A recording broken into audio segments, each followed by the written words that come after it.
Thank you, Sunilji. So, ladies and gentlemen, good afternoon and welcome to the session this afternoon. In case you're not able to read my name or recognize me behind my mask, I'm Vinamr Agarwal, and I have the pleasure of serving as the Vice Chairman of the Northern Region. And I would also like to begin with an apology from my Chairman, Mr. Harteek Singh, who has not been able to make it in time because he is caught up with a small personal exigency, but he probably would be joining in soon. But nevertheless, it gives me great pleasure to welcome everybody and especially our two featured speakers for today, Mr. Tarun Singh Chauhan. My apologies, sir. I would like to have the pleasure of introducing you before our members, about 121 odd and growing members right now. So Tarun is a person who needs no introduction in the advertising fraternity. He claims to have lived by the mantra of being better than the best and the rest. Very interestingly, he is a farmer, he's a cricketer turned into an advertising professional, and he has headed organizations of repute like Low India and JWP India. For most of us on the consumption side of large brands, we would be intrigued to know that he's the person who has been behind eye-catching branding ideas and campaigns like What an Idea Surgery for Idea Cellular, Jagore for Tata Tea, which has been one of the most socially contextual and relevant campaigns. Hamara Bajaj relaunch of VIP bags, also associated with the launch of Chroma, which is India's first white goods retail brand, and of course several campaigns for Godrej. So Tarunji, before we start, and I think before Mr. Babel comes online, I would like to take the opportunity of raising one personal question that I have in mind, and I think you will probably address in your speech. We are typical business to business capital goods manufacturers. We work on tendering systems where we are graded on L1, when we quote in tenders. What does branding have to do with us? And I would request you to probably, start with that, because that's a question that most of us would be asking. Our second speaker, our panelist, and of course, our moderator for the day today, Mr. Babu Babel, needs no introduction. A man and an institution in his own right, former president of IEEMA, and most of us obviously know him and love him. And I also have the privilege, despite the age difference, of claiming that he is my friend. Tarunji, you have a point. Yeah. There are people who have wanted to enter the talk, they're not able to enter. Sunilji? Yeah, just a second. Naveen or Bharti. Yes, sir. Naveen or Bharti, may I request you to please take care of that, please? Yeah, because there are people outside IEEMA membership who would join. Yeah. So please let them in, because a lot of them waiting. I'm getting messages. I see. So we'll check on that. Yeah. I'm sorry to interrupt. I'm very sorry. No. Thank you for pointing that out. Yeah. So, like I was saying, Mr. Babu Babel needs no introduction, and he is not just a seasoned professional, a thorough gentleman, but I believe, and again, depends to be confirmed by him, I have the privilege of considering him to be a very, very dear friend. So, thank you very much for agreeing to moderate this session, sir. Without any further ado, let me also hand over to our president, Mr. R.K. Chugh, who is with us today.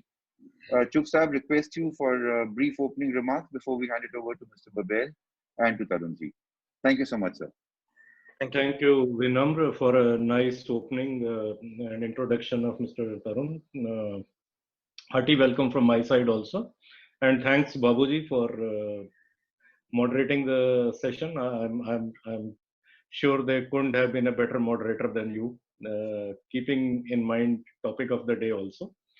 And as Vinamr said, we are into B2B marketing, but there is a component to some extent B2C also through our channels, dealers and distributors, etc. So to that extent, we do cover C part also to some extent. But nevertheless, I am sure having received this feedback, you might like to focus more on B2B portion, because in my opinion, branding is even more important, because not only utilities, we do deal with private companies also, where branding and marketing, advertisement, etc. does play a role. Our majority business could be L1 business with government utilities, but nevertheless, we would like to change this composition in pro and in post-COVID period, because the state of government utilities and their payment pattern is known to everybody. So this, we have been telling our member community to change portion of their business from utilities towards private. So where branding and advertisement takes even a larger role. So topic is very, very opportune, and it has come at the right time. So I am very, very keen personally to hear you, Mr. Tarun, moderated by Babuji. All the best. Thank you. Thank you, sir. Thank you, Mr. Chuk. Thank you for putting this in context so well, and I think you've precisely hit the nail on the head. So, without any further ado, I would hand over to Mr. Babel and request you to take the session forward. Mr. Babu Babel, thank you, sir. Thank you very much for inviting me. Firstly, a very good afternoon. I'd like to keep this as interesting as possible. I'll try and make it a little informal so that it doesn't get too boring. But to put things in context, yeah, and the topic is very clearly defined. Yeah, what is the post-COVID era and what is going to happen then? And I'll try and give you some of my points of view on this, and then we can possibly open it up for more deeper conversation. But my personal view is, and this is quite collective, these 60 days will go away. It's a matter of time. It will go away very soon. And there is going to be a lot of buoyancy once people start opening up. There will be currently a lot of insecurity, and there's a mass there, and people are insecure, people are scared. But it will settle down to a new normal. And when the new normal happens, there will be a complete change in the way people consume and deal with products, categories, and people. And I think a lot of organizations need to start wiring themselves in this new way of living. And it is no different from what it is currently. It will just be that much more organized, that much more sharper, and that much more careful. Broadly, that's going to be the new play. There are certain categories that will not take off. They will have difficulty for the next 6-8 months. Categories where there are a lot of people who get together. There's collective work going on. But there are a lot of categories that will really, really open up. And I personally believe home care, furnishing, paints, people are going to come out and really want to redo their lives after 60 days of lockup. They're quite bored of seeing the same walls, same doors. Yeah, Babu, you're back. Back? Yeah, sure. Okay. I was just giving them a little context. Yeah. People are quite bored with this 60 days of fatigue. They're seeing the same things, they're meeting the same people, they're doing the same things. So when the opening happens, there is going to be a gold rush where people are going to recalibrate their lives and start refreshing their lives.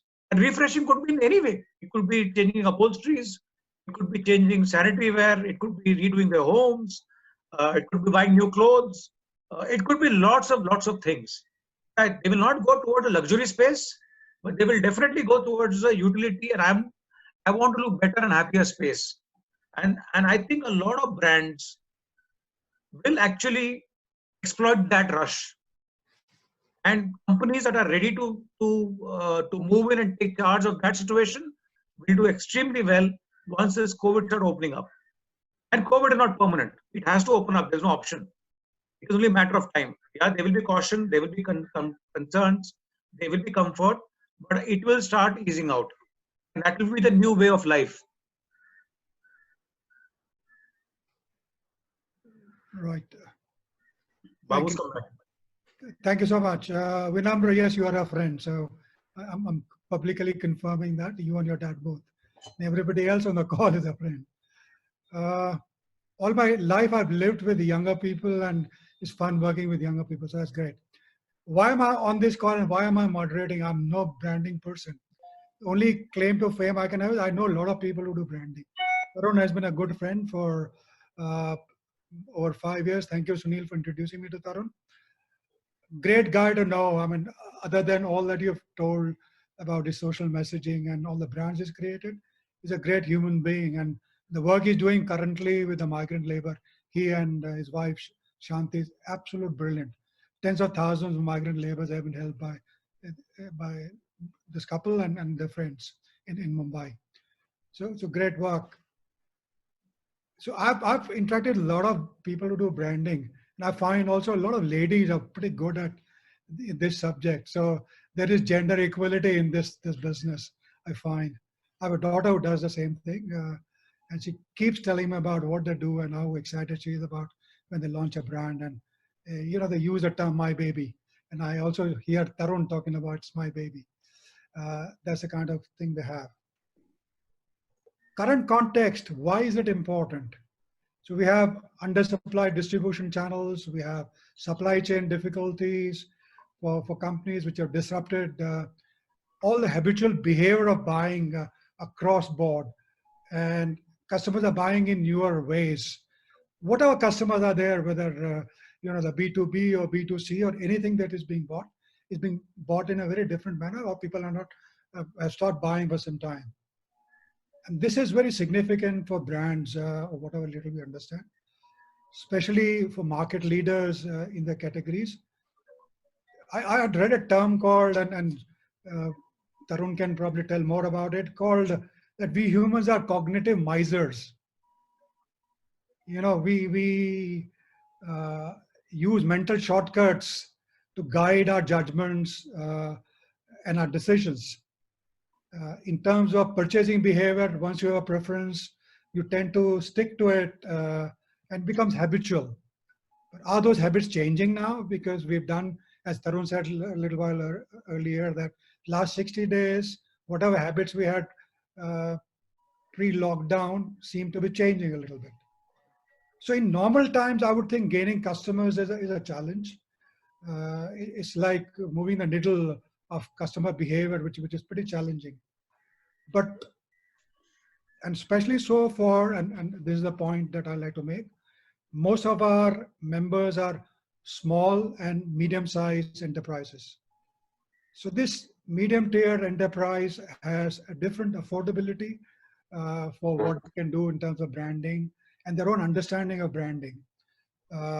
So it's important, and I believe personally that this environment today will provide a lot of opportunity to this mid-size and small businesses, because a lot of buyers are looking at alternatives. So there could be an opportunity. I may be wrong, but I'll leave to the expert to comment on that. All of us are trying to capture that mind share, look at potential customers, how to acquire them. So, Vinamra took my thunder. That was the first question. And in fact, Tarun would tell you that when I spoke to him yesterday, I did tell him. And he said, yeah, do ask me that question. There's only one question that I had asked him, and that was the question that Vinamra asked. So my apologies for that, sir. Not a problem. Wise, I wouldn't say a wise man, but we think alike, So what I would rephrase what he said. What is the role that you see for branding and government buying? And I'm reminded of good old days of computing, when people say nobody lost his job for buying IBM. There's a joke in computing businesses. Similarly, that could be true in government buying. But what is the exact role of, because most people are confused about, is there a role for branding? Individually, I do believe there's a strong role for branding, even government sales. But would you like to hear your opinion, Tarun? My response will be a little long. Bear with me. Yeah, but because you asked me a very long question, I will give you. I'll try and answer all of those. Yeah. So let me start with some basics first. Yeah. I'd like to actually redefine, because I'm talking to a very unique audience. I want to try and explain to you what is the definition of a brand. Yeah. There are a lot of theoretical views about a brand. But at the core, a brand is nothing but that defines quality, it defines consistency and predictability. Right? The three things. It is predictable, it is consistent, and it is quality. There's no fourth thing after this. It is like going to McDonald's and tasting a different burger every day. You will never go back to McDonald's. The reason you go back to McDonald's every time is because the quality, the taste is consistent and predictable. Now, whether you talk to any consumer in the world, whether it is a B2B consumer or a B2C consumer, he wants to deal with organizations that are predictable and consistent. Because finally, there is a value he puts onto what he buys from you. Therefore, he wants to get something that he's very sure of. And that is the role of a brand. A brand defines that. Why do we get one product in the same category at 50,000 and the same product in the same category at a 1.5 lakh? That additional 1 lakh is the quality control, standards, consistency, predictability that comes along with that brand. I'm just trying to give you an example. Now, when you talk B2C, B2B, I've heard this enough in my life. And I'll try and answer it in a very simple way again. Price point is always an entry point for any negotiation. Any negotiation in the world, price point is the entry point. You say, okay, all apples are 100 rupees a kilo. Fair enough. That is defined and that is set as a benchmark. From there starts the actual conversation with the buyer or with the brand. Now, whether it's a purchase manager, whether it is a quality control manager, he also is a human being. He also consumes brands. He also wears a Nike. He also carries an Apple. He also drives a Honda City. He also is consuming brands like the way you and I are consuming. And he wants to be associated with a brand that makes him feel and look good. You actually wear a brand or you actually use a brand that makes you feel good or makes you look good. One of the two. When I say look good, when I'm not saying look like this, look good in terms of people appreciating what you're doing. Some of the largest B2B brands in the world are ABB and Intel. You don't buy a computer without Intel. I don't know how it looks. I have no idea how it works. I don't even know where it is installed. But I will never buy a laptop without Intel in it. Now, that is a power of branding. That is a power of what quality control is. What does the quality standard of this machine tell me? There's an Intel chip inside, therefore it works very well. I have no idea how it works. I'm not even interested. I'm not an engineer. But as a consumer, you give me reference points of quality control. You tell me this and this brand is used in this place, therefore the standards may be very good. Now, whether you're laying a power cable or you're putting up a meter or you're doing anything in the power sector, finally somebody is consuming it. And finally somebody needs to feel safe. And finally someone needs to feel secure. So you may take a call on what level of branding you want to do, how much deep you want to go. But I think it's important that people know who you are and people know what you stand for. Brilliant. So I have an additional question on that. You said quality, consistency, predictability. Now, this is about somebody who has been supplying to you for a while, then only you get consistency and you start expecting something. What do people do when they enter the market or trying to enter a market? How do they create a brand in the eye of the buyer? So there are two parts to your question. I did not answer your first part of your first question, which is cognitive miser. Because this answer of yours ladders up to that question also. Okay. Indians are naturally extremely good buyers. It comes to us naturally. We ask too many questions. We are checking it out. We are always very. We have got too many checks and balances. That's the nature of the beast. That's the way we are. Even if you have to buy tarkari in a sabji shop, we'll ask 100 questions. That's the nature, correct? Now imagine the guy is going to invest lakhs of rupees or crores of rupees on an equipment. He's going to ask too many questions. He's a cognitive miser by nature. You will have to build your framework to answer those on day one. To answer your second question built on the first one, because the nature of the beast is like this. And if you're a new company or a new brand or new entering a new category, do your homework. Because today in the day of information, there is enough and more data around that will help you set up quality standards. You don't need to, it's not rocket science. So Do you believe, because you interacted with various sizes of company, different types, you work with very large agencies, and you also have created your own boutique agency. Now you're dealing with several companies. Do companies generally do enough research before they enter the market? No, They don't. they don't. They take a lot of things for granted, and that's a very expensive price they pay. I don't want to take names, but I know some really large companies who are in serious trouble because they've taken technology for granted. So interesting that you say about quality and predictability. I met, you work with Wonder Cement.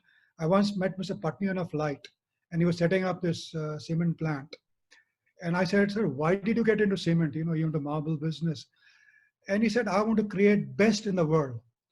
So you must come and see my plant. My one line dictum is create something which is best value in the world. And what you're saying is that behind your branding for Wonder Cement, for instance? So I'll give you, since you spoke about Wonder Cement, I know the family from 2004. Yeah. We've done a lot of work together in the marble space. Yeah. 2012, Vimalji posed the subject of setting up a cement plant. I looked at him and said, why cement plant? तुम्हारे cement के बारे में पता ही क्या है? Right? Because you're a marble trading brand. Yeah. But you know what? At the three-brother level, Ashok, Suresh, and Vimalji, they took one call. I think that was a fabulous call. Is that whatever we do in the cement category will be world class in terms of technology. And trust me, their plant is possibly the best in the country. Right. It is completely robotic. It's completely automated. There are no human beings there. It works fabulously. So, And the best, let me just finish the answer. Yeah. Last part, they have bought a lot of capabilities. Mhm. So if you don't have the capability of that part of thinking, buy it. So the people who advise the company, there are very senior people in the cement category who sit there 24/7 advising Vimalji on the technology and the product and the company. So that leads me to my next question about world-class quality in India. This thing about make in India, Indian brand. I myself had good luck of working overseas and dealing with global markets. When I went doing that many years ago, a few decades ago, the Indian brand had negative connotations, right? Because some of the bad experiences, you weren't consistent, the quality was questionable. But then the software industry sort of changed it. What do you think is required to create a great Indian brand? Like when you think about Germany, you think about world-class engineering products, right? Talk to Japan, you talk about automobile, you talk about other equipment, talk to Korea, you get a country image. Where do you think we are and where we ought to be and what we need to do about creating that global brand for Indian products? Like this links back to your first question. If you look at Germany, for instance, correct? Today they are an engineering giant. The BMWs and the Mercs of the world define their image. Yeah. We have two big problems in India. Our capacity to buy something expensive at a mass level is not very high. Therefore, our products normally are for the belly of the consumer, which is the middle class consumer. So our two-wheeler, for instance, the largest selling category is the 100cc bikes, 100 to 125cc. We sell about 7-8 lakh bikes a month. Yeah. A 200cc bike is about 50,000, 75,000 a month. The point I'm making here is that the capacity to purchase also is not large enough in India to get into premium products, but you can create a lot of quality products for the belly of the market. You can really create quality products for the belly of the market. You don't have to think of premium, high-end, no. You can also be mid, you can also be premium there, and you can be mid-premium there. And for that, you need to invest heavily into R&D, quality control, and distribution. So there are a lot of examples of Indian products where we've all across board we've improved quality. You take garments, for instance. We all went and got our shirts stitched, and the quality of stitching was iffy. The measurements would be good for some, not for others. Then you got into ready-made garments. Very few people. Only the rich these days can get their clothes stitched, tailor-made. but you get pretty good world-class quality now in India. Automobile, we started producing reasonable quality. We export a great deal. But we have this chalta attitude in a lot of things in life. And that creates a brand which. Chalta brand creates. So what do you think is changing, and what ought to move quicker? So if you look at, I'll give you my favorite example. I worked with Rajiv Bajaj for a very long time, from 2002 onwards. Yeah. And I've been part of this journey from being a scooter company to a motorcycle company. So much so that people start calling you Tarun Bajaj now. I'm not going on that path. Yeah, but it's one of my favorite, and I like him a lot. Yeah, he had the conviction. Of moving his company from a scooter company to a motorcycle company. Right. And he invested heavily in R&D. He launched technologies that were unique in the world. The DTSI technologies, the twin spark plug technology. These are patented by Bajaj. If you want to create a world-class, and today, 50% of his product is exported. 50%. This is a stated view in the media. I'm not saying this, correct? The point I'm making is, if you invest properly, if you love your product, and if you love your brand, there is no reason why you'll fail. Okay. So that leads me to, since you mentioned about Rajiv Bajaj, I heard Rajiv Bajaj a few days ago on a television debate where he was there, and IHCL, Tata Hotels chief was there, and a few other people, also from advertising fraternities, so I'll say it.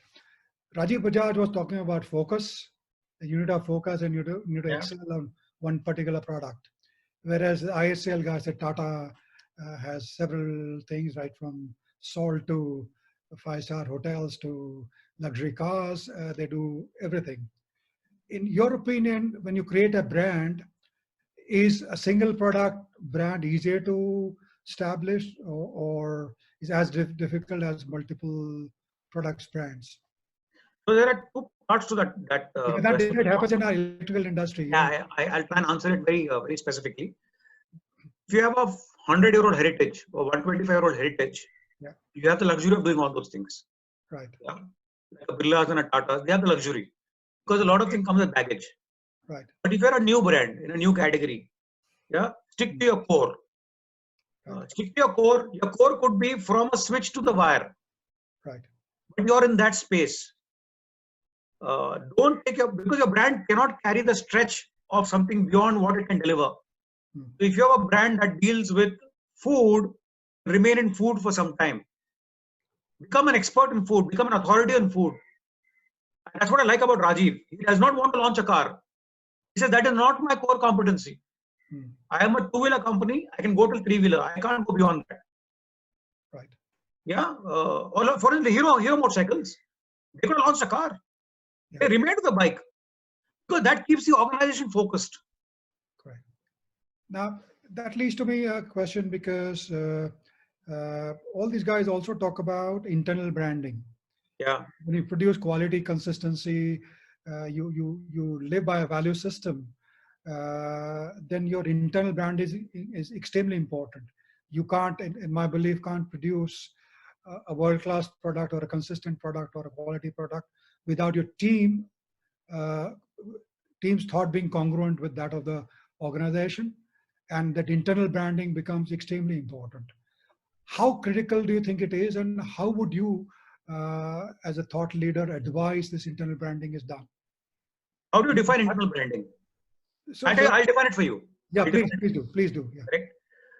There is an entrepreneur who has a vision, who's putting his money on the table, saying, I need to create an organization and a brand. Yeah. That vision in his head should travel right to the Darban of the gate. That is how an organization is built. How do you do that? That is internal branding. Where the purpose and the agenda of the entrepreneur who's putting the money on the table, his vision and the vision at the guy at the floor level, on the shop floor level, has the same purpose. I want to create world-class product. Therefore, that guy at the shop floor will not shortchange. He will not put one screw less. He will not, there are lots of things a person shortchanges in the process. How do you control those? You control them with a lot of ego and a lot of pride. And if I cheat this process, I am cheating the organization, therefore I am cheating the entrepreneur. And that is internal branding. Is the ownership of the process to deliver high quality stuff that the organization has decided to do. I have a related question because you've dealt with a lot of family-owned businesses, and a lot in our audience and our membership are family-owned businesses, small, big, different sizes.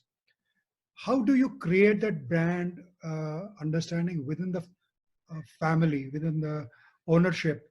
The famous example of Rajiv Bajaj and his dad about whether to keep the scooter or not to keep the scooter, or what brand to create then. And there have been several other examples in family-owned businesses. What will be your mantra for a family-owned business before you take down to the employee level? Within the family, how do you create that? Because Respect. Sorry? I think respect. Absolutely. I have seen this collapse so often around me, where I've dealt with families, with large families who own very large businesses. Right. And I can give you a lot of examples where there was a conflict between brothers or conflict between father and son. The loose talk travels, everyone enjoys it. And then that ripple effect you can't control. Let me tell you, between 3 and 5 years, the company disappears. Between 3 and 5 years, you don't even need to take longer than that.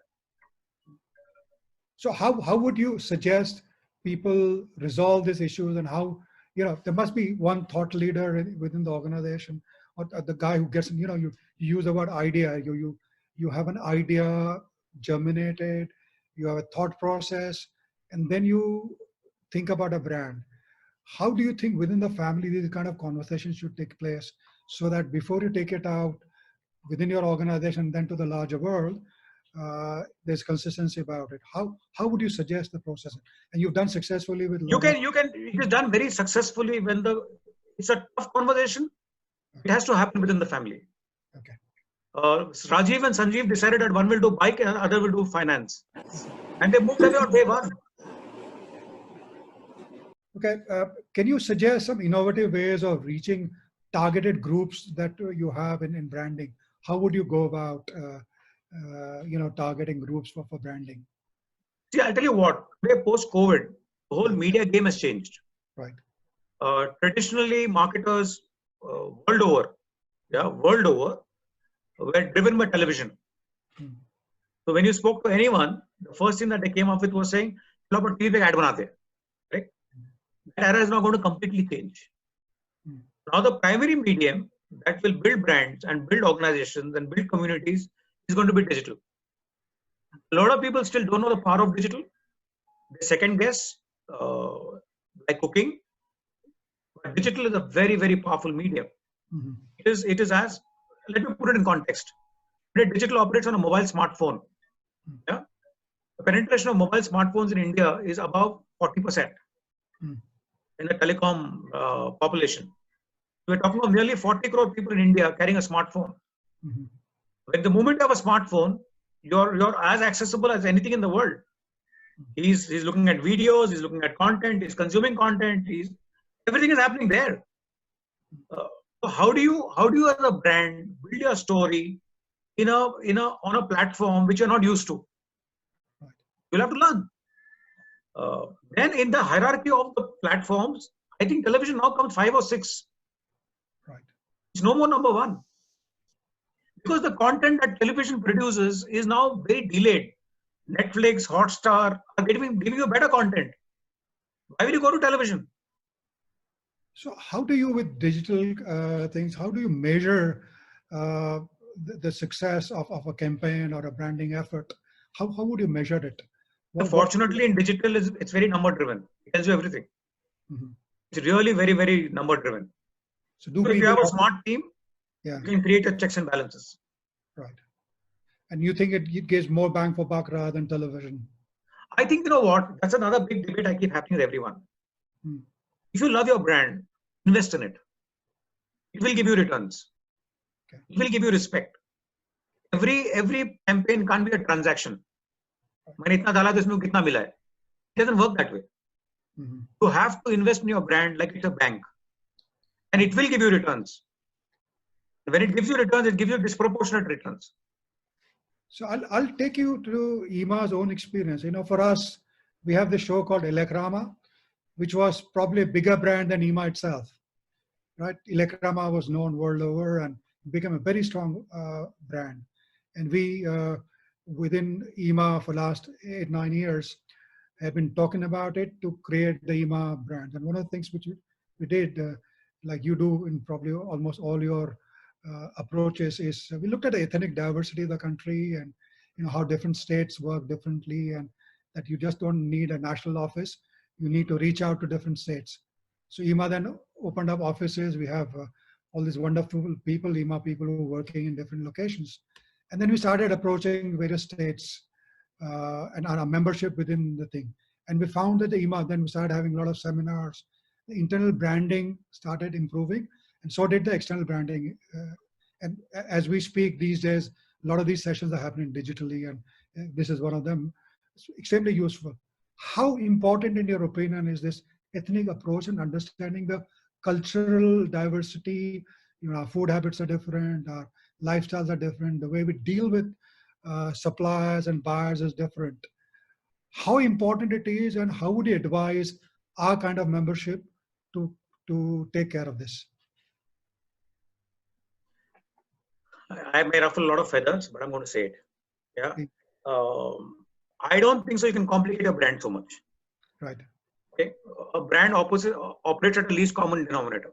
Right. Imagine a Nike building a brand in 170 countries. Right. They go ballistic. Right.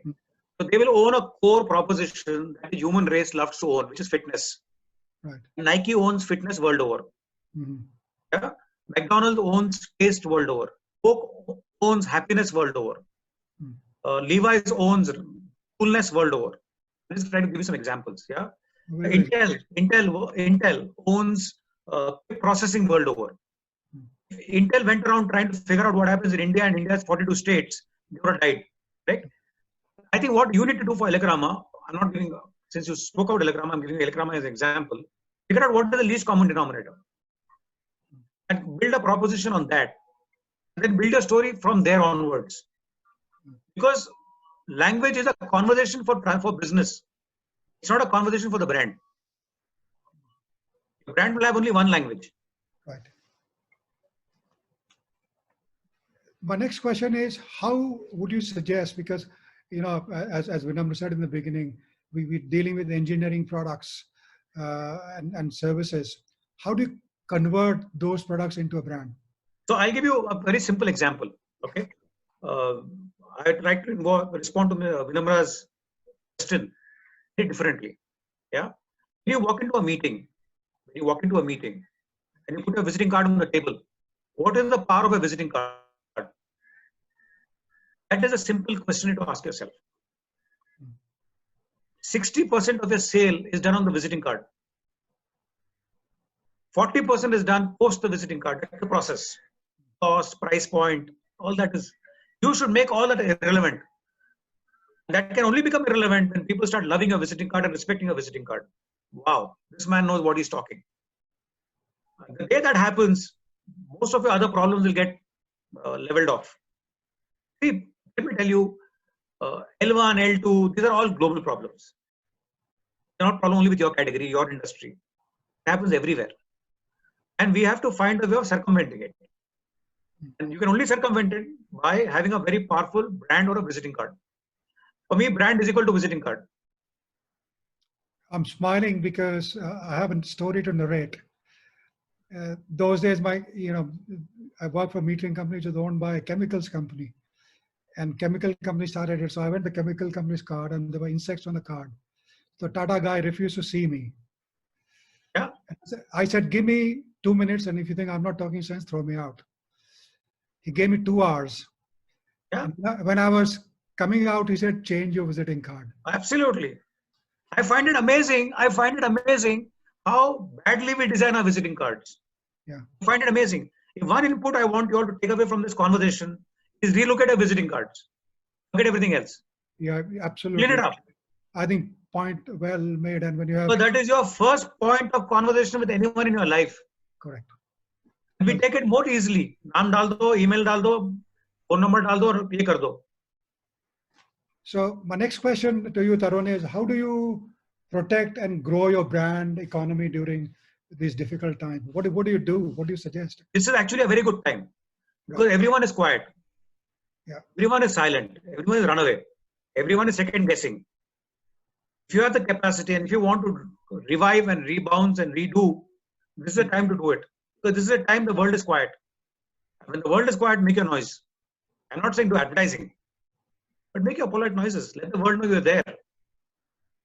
So how important is And social? retain your best talent. Okay. And retain your best talent, because talent will not come back. Mhm. You want to get rid of people in the bell curve. Figure out a 20% who are not relevant and get them out. Don't touch a good talent, because you will never get them back. So when they were down, you got them out. Right. And good talent will always find jobs. Right. Sorry. How important is social messaging in general? Because most of advertising involved some of the other social message in addition to what the core inside of the campaign was, but you relied heavily, whether it was your Kya Sarji or Jagore or the Bajaj one, the 100 kilometers. If you can make a little difference to people's lives through your brand and tell a nice story which is charming, why not? People will love you more. So you think there's a lot of thinking required for that. You can't do social messaging for the sake of doing it. Okay. It has to have a context. It has to be relevant. It has to sit correctly. There are a lot of weightages to that. So do you think power of electricity for our industry should be a big thing for us to leverage? You're the Power of electricity. If you're the largest consuming category in the country, power is consumed by the minute. Right. It is consumed faster than soaps and shampoo. Mm. It is consumed 24/7. Putting on light is consumption of power. Yeah. Correct? But none of us value it because we are not told to value it. Till you don't have it, and then people shout and scream. Yeah, absolutely. Yeah. Good. How do you you've been partnering with people, so you find customers, but how do you suggest a mid-sized company, a 5-10 crore to a 200 crore company finds a partner for branding? Because this expertise, as you said, is not available with all organizations all across. Larger organizations work hard on it, acquire it, create a communication department or hire an agency or combination of the two.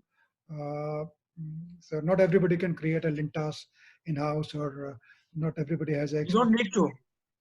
So how do you go about it? I mean, you don't need to. You just need a couple of. Suppose I'm a 100 crore company. I've done well by my own efforts. I've found customers who trust me. I want to now create a brand because I want to grow my business. What do I do? Where do I start from? To create a brand. So how do you do it? How do I? First starting point is to put some money aside. Okay. If you have 100 crores, you ask yourself that there are some entrepreneurs, and I'm going to say this today openly. I know some entrepreneurs personally who are today very, very large. But in the beginning of their career, they didn't have a home to live. They focused putting the money back in the business. And today they are very, very large. Yeah, I won't take names, it's incorrect. But you need to invest back in your business. Figure out if you're 100 crores, out of 100 crores, how much can you put back in your business to grow it? And no communication, no branding, no marketing, will ever be a waste. I mean, you have to be really stupid to waste it. So where's the overlap between branding and marketing? How do the two work together? Branding and marketing are terms created by the academic world. Yeah. Because somebody needed a job to teach something in the college. Right? Okay. In the real world, there is only one thing called the brand. That is your organization. Okay. Wonder Cement is a brand. Bajaj is a brand. RR Cable is a brand. Raven is a brand. I'm giving you some examples from your category also, correct? This is the brand. There's nothing called marketing and brand. They're all the same. I buy into this organization. I look for a job in this organization. I want to be an employee of this organization. Right. These are all boxes created by the academic world. Right. So, you talk about these discovering insights and then creating a message around it for your branding campaigns. Can you think of, in the electrical industry, you would have seen, you took some names. Has there been any campaign which has sort of excited you and you thought it's good and relevant? Or you think that we as an industry need to do a lot more? I mean, what as a I'll tell you what the problem with the electrical industry, electrical and electronic industry, except I think Havells, wires that don't famous campaign of Havells. Yeah. It was done by Lintas, that's why I know it. Yeah. Wires that don't catch fire. Right. Of the girl cooking roti on the thing, correct? It was shot by a very good friend of ours, so I know about that campaign. But the electrical and electronic industry has not invested enough in itself. I give you a very good example. Yeah? Fevicol, pretty much like y'all. Once you consume it, you don't know where it is gone. It goes behind some laminate. Right? But today, if I don't have Fevicol in my house while I'm doing carpentry work, I don't let the carpenter work. I have no idea what Fevicol is. I don't know how it works. I know it sticks to things. But that is the power of the brand. They own 95% of the category, or 90%, whatever the number is. Correct? So I'm saying just because you're a commoditized category, you don't have to behave like one. You can create your premiumness, your own niche, your own story, the reason to exist. Right. Okay. And you know what? Abu, the more stronger you are as a branded category, the lesser you'll have unorganized players playing in your category. So I realize the time is now 2:53. Any key message that you like to give, Tarun, to the audience today? I think the headline, if I want anyone to take away from this conversation, is to, if you want to create an organization, forget about all these complicated terminologies, B2B, B2C. They're all very complicated. Even I don't understand those, correct? Love your company, love your brand, invest in your organization, and figure out a way of becoming bigger than what you are. Today, being 3x and 4x of where you are is not very difficult. And I've seen this, I'm speaking out of experience. I've seen 200 crore companies becoming 10,000 crore companies in 4 or 5 years. It happens. You have to take on the responsibility. You have to invest in your company, invest in your people, and it will happen. So, Sunil, let's throw it open for questions now. Yeah, I saw two hands go up initially. Arya. I saw Vijay Karya raise his hand, and then Vikas Jalan. So Vijay has switched on his video. Yeah, hi Tarunji. Good afternoon. Good afternoon, sir. How are you? Very well, superb. Great going. Thank you for the nice presentation. Honor is mine. Two questions that I have to ask. One is, that now the government is no longer talking about the lowest value.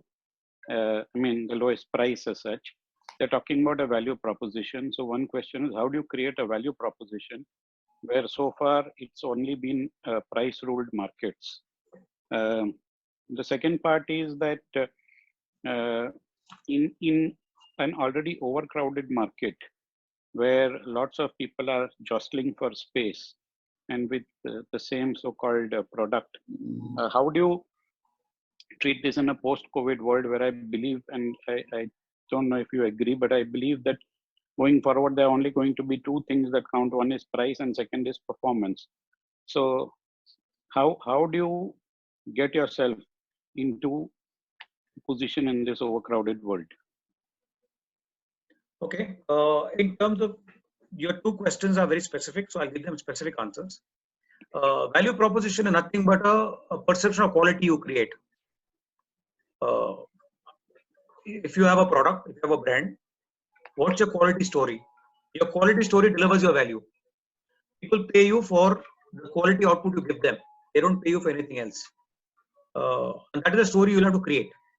No, but mind well that, sorry to interrupt, but mind well that we're talking about a government space here and tenders here, where for them, they don't care about brands, everybody is equal. So a value proposition, how do you create in such spaces?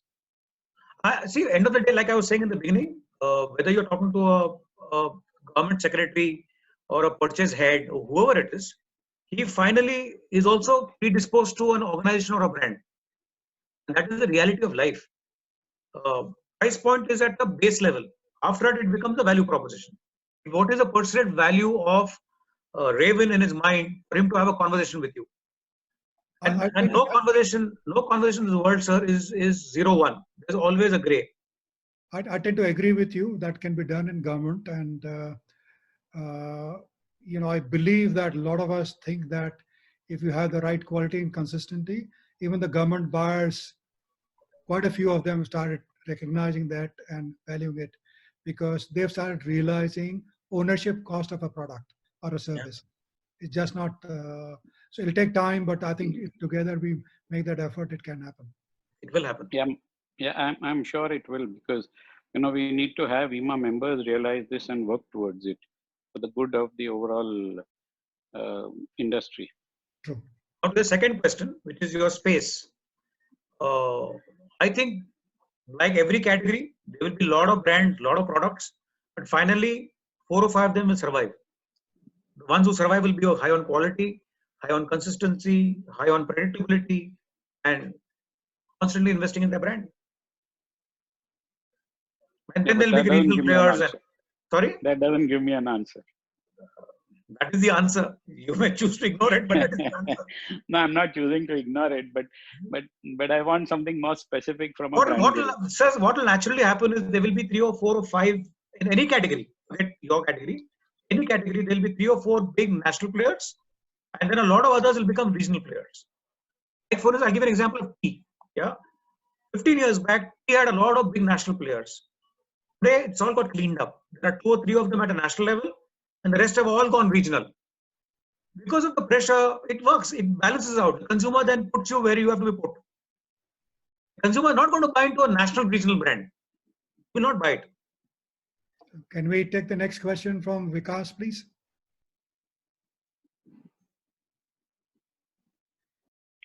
Yeah, Mr. Tarun, I think some of the points have been covered, but I'd like to re-emphasize a few things. One is, I think you talked about electricity being very important. And I think in these times, it's highly, people don't realize the value what our industry is providing. We are the backbone for all these vaccine companies, IT companies, government. So our image is still not there. And coupled with the fact that we talked about L1, unfortunately, in our industry, L1 is associated with poor quality, even though companies try and do something about it. I was wondering if you could give some specific pointers as an association, and I'm asking this question on behalf of IEEMA, being the chairman of the Southern region. What do you think as an association we can do to increase our brand value, which will also encourage our members to improve their quality systems and then be capable of providing a quality product either in India or for the world market? Because there's a lot of emphasis on also exports, which we are struggling at. So I'll answer your question. There are twofold questions you've asked. I'll answer the first one. Yeah. If you look at anywhere in the world, the power sector is one of the most respected categories. A power man is given more respect as much as a fireman. In India, the power man is given as much respect as a municipal corporation man. That's the point, yes. Because you've positioned yourself like that. You can't blame anyone for it. You profiled yourself as a person from the municipal corporation. Right? You have to up your profile. You have to up the way you behave. You have to up the way you conduct yourself. You have to up the way you talk, your language. Everything has to be of that quality. Today, please understand, sir, I am a consumer. Okay? In a day, I deal with 400 brands. 400 brands. Yeah, that's the average Indian normal consumer deals with. Power is not even there in my space. But as consumption, I use air and power the most as a consumer. Do I have the same amount of respect? No. I think somewhere you all need to take a call as to how do we up a profile of the category. And when you up your profile, you will start getting premiumness. You will start getting respected. True. Even the municipal corporation guy has become the Corona warrior. But the Bijli Wala hasn't become the Corona warrior. He's invisible currently. He's invisible. Good. Sorry, just a follow-up thing on the second part. I talked about L1 being perceived as poor quality. And we find this that Indian manufacturers are struggling with quality because they're more focused on price. What can we as an association do to bring about that awareness through branding communication? Define your L1. I'm telling you, in the advertising world, we had reached a stage where we had become a commodity. Because every client and every government institution started the L1 thing with the agency world. We decided what is the L1. So when you decide what is the L1, then you define what is the quality. That's one way of doing it. The other way of doing it is you take quality parameters with the government. Saying if you want this category to be respected, these are the quality parameters you have to put as part of a tender, which is done everywhere else. In the communication world, it is done very clearly. Thank you, Mr. Tarun. Yeah, so Babu, there are 3 more hands. Yeah. If Tarun, if there's time, can we take 3 more questions? I have all the time, sir. Okay. So KK from Bombay, KK from Siemens from Bombay. Hi, thanks, Sunil. Tarun, my question to you is, you spoke about predictability, consistency, and quality. But what about the aspirational power of a brand that attracts new users, people who haven't experienced but who want to buy into your brand and your experience? Isn't that also an important part of branding? Thanks. It is highly important, but how will you get there? Unless you have these 3 in place, you can't get there. If Nike is today an extremely aspirational brand because Nike has a great product. If Nike had a bad product, which is not predictable, which is not of quality standard, it will never be aspirational. Okay, so aspiration is a journey that you arrive at when you cross the 3 pillars. That's understood. Thanks. Yeah. Nirmalji. Well, I would like to make a comment regarding what was said about how to get rid of L1, this low quality. According to me, the best way to get rid of the L1 phenomenon with bad quality is to have the strength to say no. Because like Mr. Tarun rightly said, that you decide what is L1 and then you just say below that price I cannot supply. I think that is the best way of getting rid of L1. Absolutely. And for that you need a lot of strength.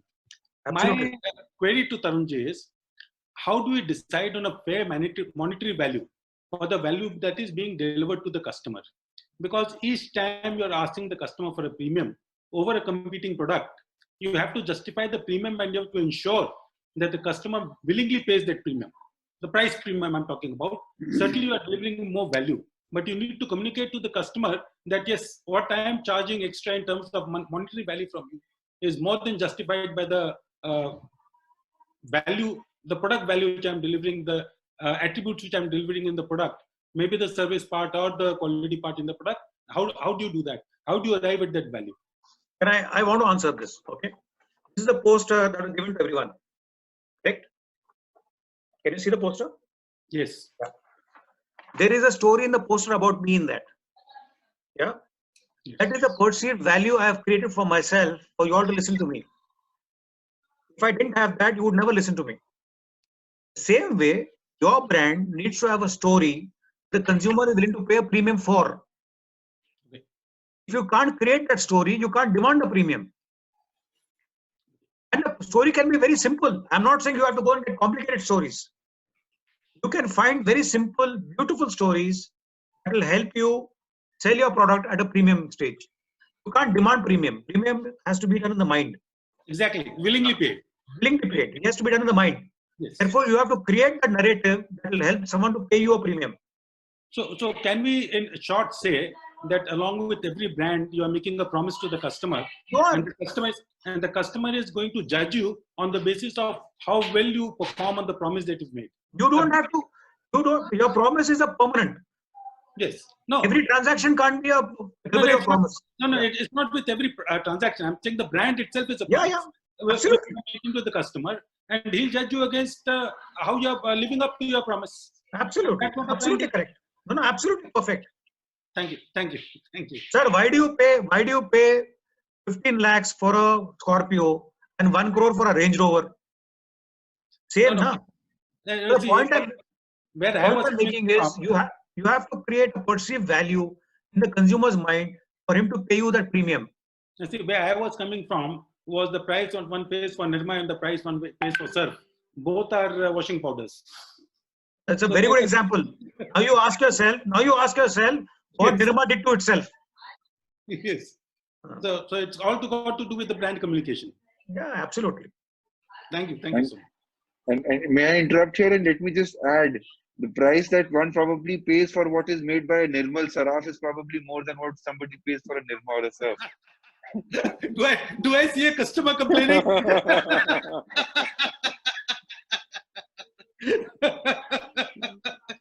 Right, Manish. Sir, unmute me, sir. Yeah, you are audible, Manish. Yes, sir. Yes, sir.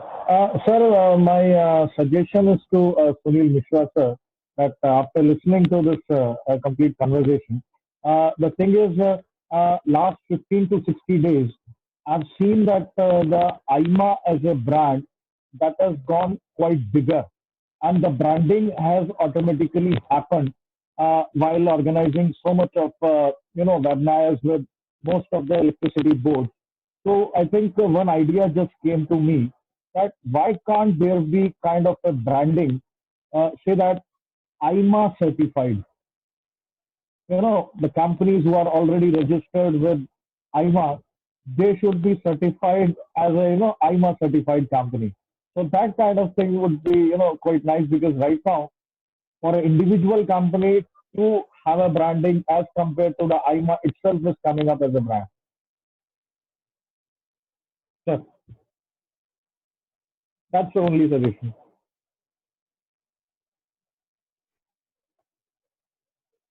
Supposed to respond. Sunilji, would you like to respond to this? Yeah. Or maybe Mr. Chub would like to respond being president? I think since president is here, I'll request him to respond to this. So you always deflect difficult questions to me, Sunil. No, I appreciate your suggestion, but point also remains that in order to certify something, there have to be some metrics. Certification could be for quality, certification could be for sustainability, for price worthiness, etc. So we can take this as an open topic with us, but this calls for a little bit structured approach, and whether our resources and our domain or our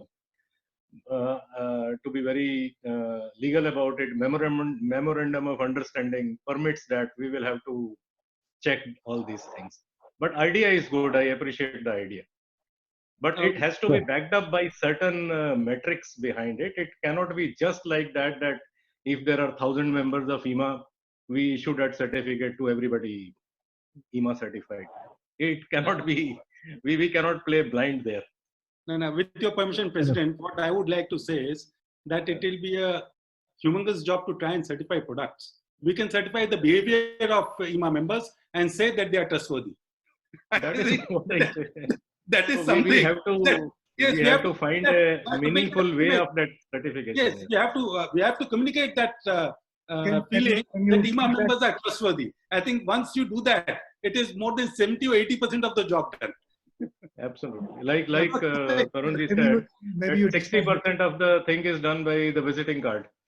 So that, what is that visiting card? It is not, I would say, texture of that visiting card, but the first impression that the buyer gets looking at your name. That is what I think we meant. President, with your permission, what I feel is the entire business deal is done if both the partners trust each other. Price is something which has to be feasible. Everything else, but to crack a business deal, what you need is trust. And if people can say that, yes, IEEMA members are trustworthy as a group of people, then it's 80% of the job done. Yeah, I'm sure all these webinars which we have been having, not only on technical topics, but topic like it is there today on the table, will improve responsiveness and trustworthiness of our member community. Must have improved further. They are already trustworthy, but it must have. Any more questions for today's subject, please? One more hand is there, Anil Shah, and I think we can treat it as the last. Thank you, sir. In fact, when this question of coming to IEEMA members, I can say that every member should try and create a story that if the IEEMA member is there, he is certified trustworthy. You should start, make a story. That means you should build your reputation so well that if you are a IEEMA member, you are trustworthy.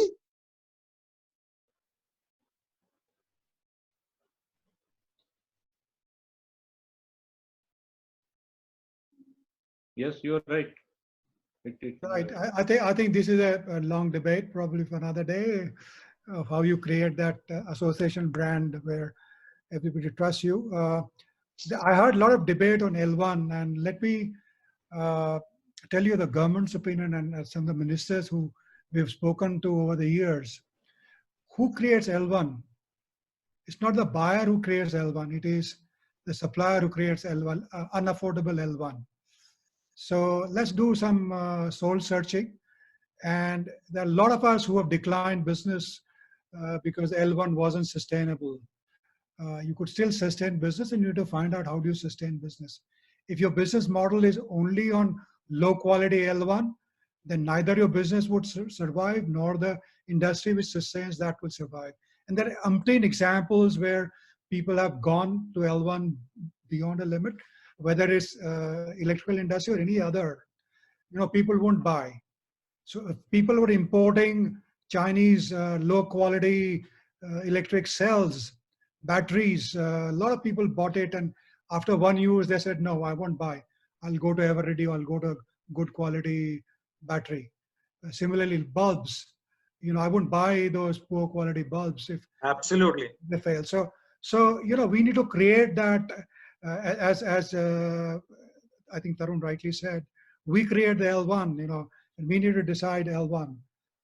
So that's a debate we should have internally as to how we create that L1, and we have product divisions for that to discuss that. I think those debates should happen more often there than an open forum like this. You won't achieve much out of it. I suggest you do it. Certification is not, in my opinion, an association's role, but I agree with what Mr. Shah said. You create a reputation for the association that you're a member of it. You are a privileged member, and you have a brand. So that's a different debate altogether. But certification is left best to the certifying agencies, and there has to be standards and all that. There was an effort made by IEEMA a few years ago to hire some top-notch rating agency and get membership rated. And there was a lot of opposition within the membership for that, because some other members thought that we're trying to create an elitist club within the membership. So, these debates needs to happen probably at the National Council. Thank you very much, Mr. Babel, and thank you, Tarun ji, for a very, very insightful talk. I think we've covered a lot of ground today, especially around branding. Just two large bits that I would like to add, on my take, and if I'm summing up and giving the final vote of thanks, and I guess that's my privilege, I would request everybody to also consider a very powerful brand called Amazon. And Amazon has this sub-product called Amazon Basics, which has probably come into virtually every product category. In fact, even in Mr. Babel touched upon batteries, and Amazon Basics has this whole lineup of batteries for household consumption. And I think it would be very instructive for all of us to study how Amazon is using its own brand to propagate a secondary set of products at their own manufacturing under their own name, and deriving an extra buck, an extra profit on that. Secondly, sir, Tarunji, while you covered a lot of ground as far as branding is concerned, I think to a lot of people, including myself, initially the linkage between creating a strong brand and immediate business revenues was not very clear. But I think over the course of your talk, one point that came to my mind was that I think one point that all of us as equipment manufacturers would be well aware is that the share in our businesses of direct government procurement versus indirect government procurement is that is through contractors and other private entities is also changing. And there we definitely know that while price definitely plays a part, it is not really the only determinant. There are so many other factors there as well. So I think, thank you very much for your insights, and thank you, Mr. Babel. It's not just the presenter, but also the moderator who should know the knack of asking the right questions to bring out the best. And I think you covered all of that brilliantly. Thank you very much for your insights. Before I hand it over to Mr. Sunil Mishra, a last pitch for the northern region from my end. Would request everybody to kindly stay tuned on the 27th of this month. At 3 p.m., we will be hosting a very insightful discussion on the proposed amendments to the Electricity Act. And that is also something that would be of interest to a lot of us because it affects us, our industry, very, very deeply. So request all of you to please pencil that into your calendars. And of course, IEEMA would be sending out the event details to all of you. Over to you, our Director General, Mr. Sunil Mishra. Well, thank you, Vinamr. Thank you, Babu. Thank you, Tarun, for joining us today. And I see there were some questions in the chat box, but what I'll request those of you who want to, ask something more from Tarun, if you can send that email to Bharti Pisht, and we can redirect it to Tarun, because now since we have run out of time, and there were some questions which I noticed in the chat box, which we should, in fact, I'll ask admin to save that so that we can direct those questions, and maybe over email that transaction can take place. Sorry to interrupt you, Sunilji. In that case, yeah, okay. I was just going to ask Bharti to post the email ID. She's done that. So that is from my side, and it was a real pleasure talking to you, seeing you and talking to you, Tarun, after a while. And of course, President, thank you for joining us. And a very special thanks to all our members. And I noticed some of the community from overseas had also joined today. At one point of time, we were near close to 170 participants on this video conference. So thanks everyone for your time. And it was a real pleasure hosting Tarun and meeting him after a while also.